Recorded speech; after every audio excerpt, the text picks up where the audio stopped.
Hello दोस्तों, आप सब देख रहे हैं नदीम की बात। मैं नदीम अहमद शेख। आज मैं बात करूंगा आरएसएस प्रमुख मोहन भागवत की। वैसे तो भागवत साहब के पास कोई भी संवैधानिक पद नहीं है, लेकिन ये हम सब जानते हैं कि भाजपा आरएसएस की पॉलिटिकल विंग है और आज भारतीय जनता पार्टी की देश में सरकार है। तो भागवत साहब के एक एक बात के माने भी होते हैं और मतलब भी होते हैं। आरएसएस प्रमुख मोहन भागवत ने कहा कि भारत में मुसलमानों को डरने की कोई जरूरत नहीं, लेकिन उन्हें खुद को सर्वश्रेष्ठ बताने और गलत बयानबाजी करने से परहेज करना होगा। आरएसएस के मुखपत्र ऑर्गेनाइजर और 5 जन को दिए एक इंटरव्यू में भागवत ने कहा कि सीधी सी बात है, हिंदुस्तान हिंदुस्तान ही रहना चाहिए।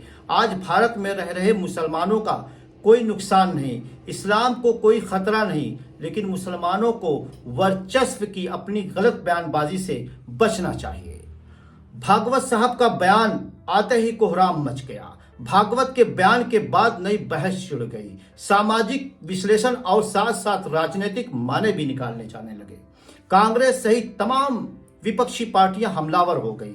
और आप तो जानते ही हैं, भाजपा और आरएसएस का नाम अगर है तो ओवैसी का नाम ना जुड़े ये हो नहीं सकता। ओवैसी साहब भी मैदान में आए और भागवत साहब पर हमलावर हो गए। उन्होंने कहा कि भारत में रह रहे मुसलमानों को भागवत साहब की ना तो कोई सलाह चाहिए, ना कोई सर्टिफिकेट चाहिए।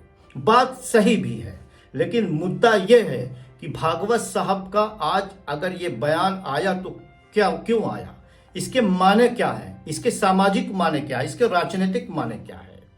कहीं ये लोगों को ध्यान भटकाने की साजिश तो नहीं है, क्योंकि राहुल गांधी की भारत जोड़ो यात्रा अपने समापन पर पहुंचने वाली है। और आप सब जानते हैं कि जिस तरह से भारत जोड़ो यात्रा में जन सैलाब उमड़ रहा है और अपने समापन पे एक एक तरह के ये भव्य शक्ल ले सकता है, देश का ध्यान उस तरफ जा सकता है, तो कहीं ना कहीं ये भारत जोड़ो यात्रा से लोगों को ध्यान भटकाना है। क्योंकि इस वक्त देश में कहीं भी किसी भी हिस्से में चुनाव भी नहीं है।